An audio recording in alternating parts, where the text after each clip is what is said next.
Assalamualaikum warahmatullahi wabarakatuh. Selamat pagi anak-anak. Eh, Kembali berjumpa dengan Bapak dalam materi sistem pencernaan manusia. Baiklah, untuk kali ini Bapak akan membahas tentang zat-zat makanan yang diperlukan oleh tubuh kita. Kemudian struktur dan fungsi sistem pencernaan makanan pada manusia. Baik.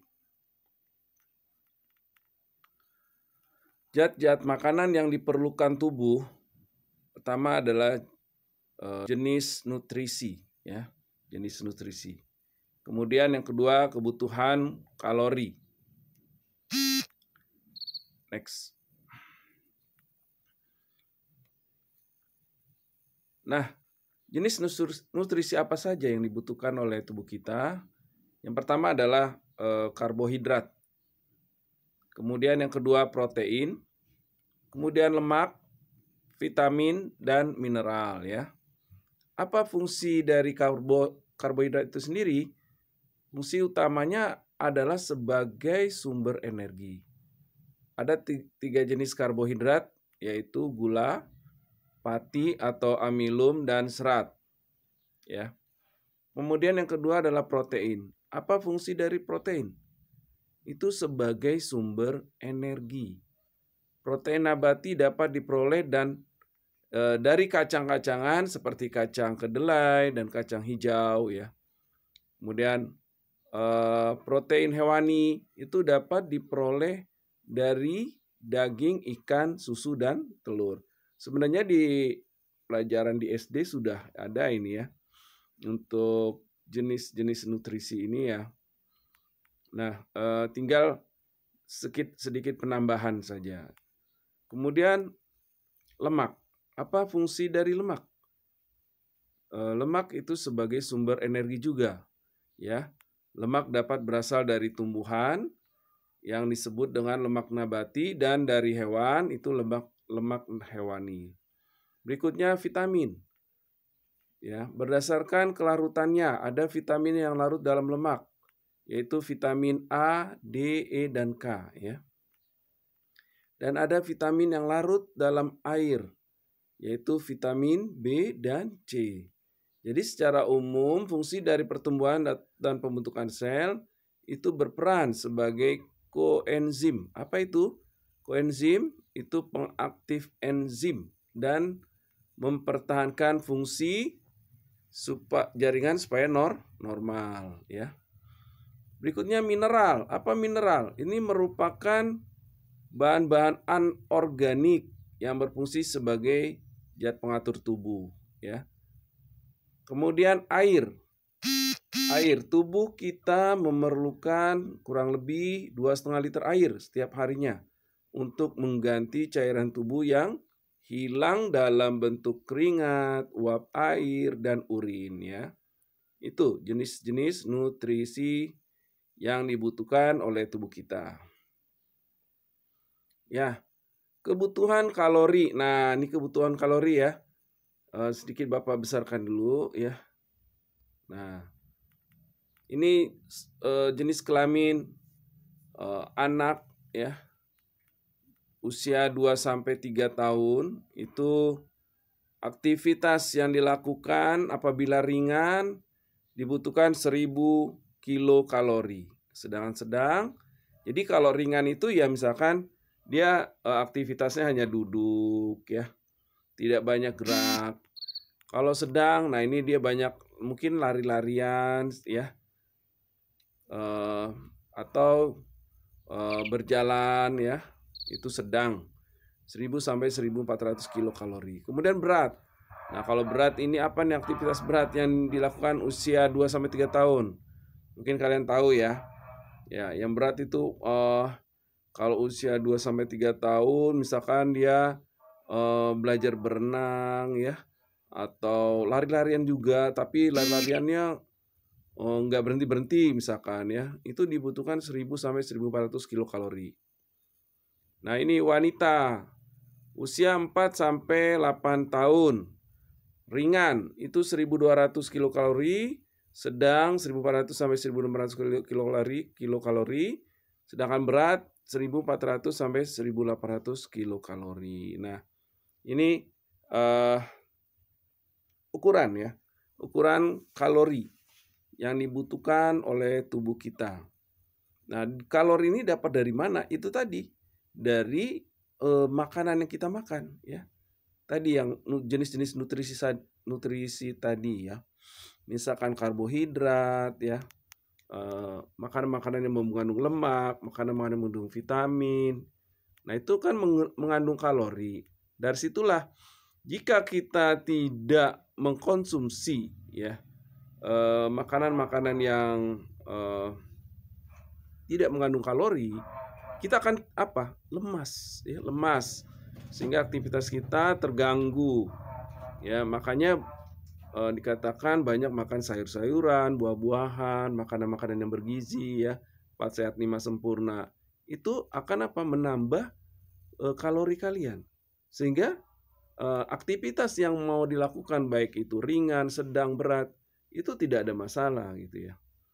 Nah, jadi kalau kamu misalkan seorang atlet ya, atlet sepak bola, atlet renang, atlet apa saja, itu harus dijaga makanannya ya. Karena apa? Kalau kita kekurangan kalori ya, seorang atlet itu akan apa? Akan lemas ya. Dia tidak bisa menjadi seorang yang juara nantinya. Nah, ini data tabel yang bisa kalian lihat ya, kebutuhan kalori. Nanti Bapak berikan PPT-nya ya. Ini Bapak show ke kalian bahwa kebutuhan kalori setiap anak, wanita, pria, ukuran usia dengan masing-masing itu berbeda-beda kebutuhannya ya. Jadi untuk misalkan untuk wanita usia 31 sampai 50 itu kebutuhan kilokalori juga beda dengan wanita di usia 9 sampai 13 tahun. Sama pria juga begitu ya. Masing-masing kebutuhan kalorinya berbeda-beda ya. Nah, nanti kamu bisa lihat ya. Ini pembahasannya tidak Bapak detilkan. Nanti kalian bisa ini. Nah, di sini ada perhitungan ya. Kebutuhan kalori ya, ada rumusnya. Ya, di situ kamu bisa lihat ada rumusnya IMT ya, IMT. Nah, ini indeks ya, indeks berat badan ideal dan kebutuhan kalori. Di situ kalau misalkan berat badannya 40, tinggi badannya 145 ya. Nah, itu ada rumusnya. Jadi berat badan dibagi tinggi ya. Tinggi badannya itu 1,45 ya. Tinggi badannya. Nah, dikali 1,45. Nah, itu hasilnya. Ya. Sehingga mendapatkan asupan kalori sebesar 1.200 kilogram ya. Nah, jadi pada keadaan normal setiap hari tubuh menggunakan energi sekitar 30 kilokalori untuk setiap 1 kilogram berat tubuh ya. Oke, ini Nah, ini rumusnya menghitung berat badan ideal ya. Nah, ini indeks massa tubuh. Jadi IMT itu indeks massa tubuh. Jadi massa tubuh dalam hal ini kilogram dibagi tinggi tubuh dalam meter ya dikali tinggi tubuh dalam meter juga ya. Nah, kalau di sini ada tabel menurut WHO ya, World Health Organization. Jadi badan WHO ini badan PBB yang menangani masalah kesehatan penduduk dunia ya. Ya, jadi di bawah naungan PBB. Jadi ada rentangnya nih ya IMT. Jadi kalau indeks massa tubuh 25 sampai 299 kalian lihat itu obesitas, obes ya. Obes ini kegemukan. Jadi tingkat obesitas juga ada kelas-kelasnya. Kelas 1, kelas 2, kelas 3. Nah, situ juga ada kriteria sangat kurus ya, sangat kurus. Itu di bawah 16 kg per meter persegi ya. Ini kurus ini, sangat kurus. Cukup kurus, agak kurus, normal. Nah, itu normal 18,5 sampai 24,99 ya. Baik. Berikutnya kita lanjut. Ya. Nah, kemudian adalah struktur dan fungsi sistem pencernaan makanan pada manusia. Ya. Ini pertama adalah organ pencernaan utama. Nah, kalian bisa lihat sedikit di sini ya. Nah, ini Bapak besarkan. Nah, ada itu mulut, oesophagus, kemudian liver, stomach, pankreas, large intestine dan small intestine ya. Nah, ini apa ini? Coba kita lihat pertama organ pencernaan utama ya. Kemudian organ pencernaan tambahan, proses pencernaan makanan, kemudian 4 gangguan pada sistem pencernaan dan upaya penanggulannya ya.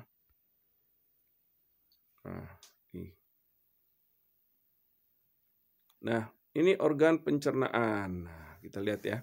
Tadi kan pakai bahasa Inggris ya. Nah, ini bahasa Indonesianya. Organ pencernaan utama di dalam mulut ya, makanan dicerna secara mekanis dan kimiawi.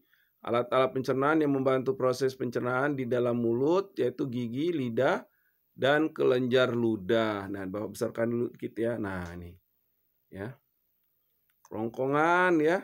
Kerongkongan ini untuk saluran pencernaan makanan. Dari mulai kita makan, mulut ya. Kemudian ada hati, ada lambung, pankreas ya. Kantung empedu, usus besar, usus halus, terakhir hasil pencernaan itu dikeluarkan oleh anus ya. Nah, ini. Jadi makanan yang telah dicerna di rongga mulut akan ditelan dan masuk ke rongkongan. Kemudian di dalam lambung terjadi proses pencernaan makanan secara mekanis dan kimiawi. Ya, tadi lambung ya, mana lihat lambung. Nah, itu lambung ya. Kemudian di dalam usus halus makanan dicerna secara kimiawi lagi ya. Nah, itu usus halus, coba lihat itu usus halus. Nah, itu Bapak besarkan nih. Usus halus ya. Nah, kemudian ya. Bentar. Nah, ini tadi ya. Oke, usus halus tadi. Ya.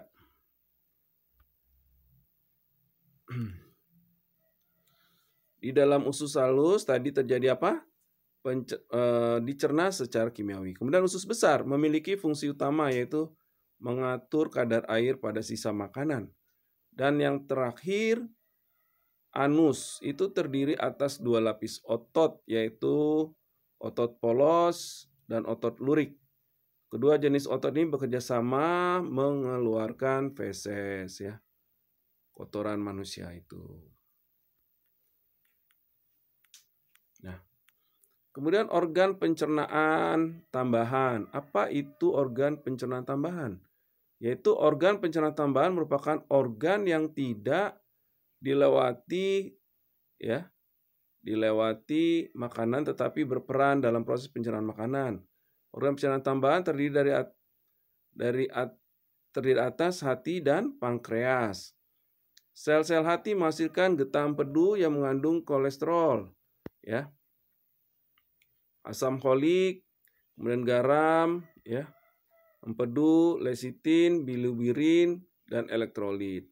Getah empedu ini akan dikeluarkan ke usus 12 jari yang berperan dalam mengemulsikan ya lemak menjadi butiran-butiran lebih halus sehingga mudah dicerna oleh enzim lipase. Getah pankreas ini mengandung zat-zat seperti berikut. Natrium bikarbonat ini berfungsi menetralkan keasaman usus dengan menaikkan pH-nya menjadi 7,1 sampai 8,5. Kemudian enzim amilase berfungsi untuk merombak amilum menjadi maltosa dan glukosa. Nah, ini enzim-enzim ini kan didapat setelah terjadi proses pencernaan ya. Jadi hasil dari pencernaan makanan yang dari mulut kita ya, kemudian masuk ke lambung itu mengandung enzim ya. Nah, enzim tadi kita lanjutkan, enzim tripsin ini berfungsi memecah molekul protein menjadi asam amino ya. Enzim lipase berfungsi memecah lemak menjadi asam lemak gliserol ya.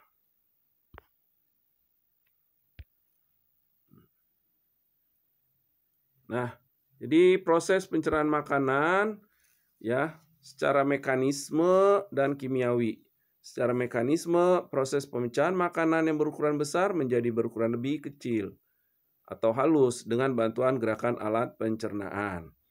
Dan kimiawi, ini proses penguraian makanan dari bentuk kompleks ke bentuk yang lebih sederhana dengan bantuan enzim pencernaan. Ya. Nah, berikutnya adalah gangguan pada sistem pencernaan dan upaya penanggulannya.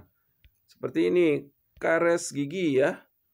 Karies gigi terjadi ketika bagian luar gigi atau enamel terkena asam yang diproduksi bakteri, lalu dinetralisasi oleh ludah. Salah satu cara mencegah penyakit ini yaitu kalian rutin menggosok gigi ya, minimal 2 kali sehari, terutama setelah makan. Kemudian gastritis ya. Untuk gastritis ini dapat disebabkan oleh faktor iritasi ya. Infeksi bakteri ya. Bakteri apa? Helicobacter pylori ya. Dan ketidakteraturan dalam pola makan ya. Penyakit MAH dapat dicegah dengan cara makan teratur. Kemudian penyakit yang dipicu infeksi bakteri Helicobacter ini dapat diobati dengan antibiotik sesuai resep dokter ya. Berikutnya hepatitis. Nah, hepatitis disebabkan oleh kebiasaan mengkonsumsi minuman beralkohol dan menggunakan obat-obatan berdosis tinggi. Hepatitis juga dapat terjadi karena infeksi virus hepatitis ya. Penyakit ini dapat dicegah dengan pemberian vaksin dan menerapkan pola hidup sehat. Ya, misalnya olahraga teratur, istirahat yang cukup dan tidak mengkonsumsi alkohol. Dan terakhir konstipasi ya. Apa nih? Konstipasi terjadi karena adanya penyerapan air yang berlebihan pada sisa makanan di usus besar. Akibatnya feses menjadi kering dan keras sehingga sulit dikeluarkan. Ya, konstipasi dapat dicegah dengan cara mengkonsumsi banyak makanan berserat seperti sayuran dan buah-buahan. Pasti kamu merasakan pernah ya, BAB itu sulit dikeluarkan ya. Karena apa? Karena kalian jarang makan sayuran atau buah-buahan ya. Nah, mungkin itu saja untuk pertemuan kali ini tentang materi sistem pencernaan manusia. Nanti setelah ini Bapak akan berikan PPT-nya ke kalian. Kemudian nanti setelah ini kalian kerjakan tugas yang akan Bapak berikan ya. Mungkin itu saja yang bisa Bapak sampaikan untuk materi kali ini. Semoga bermanfaat ya. Kurang lebihnya Bapak mohon maaf. Billahi taufik wal hidayah. Wassalamualaikum warahmatullahi wabarakatuh.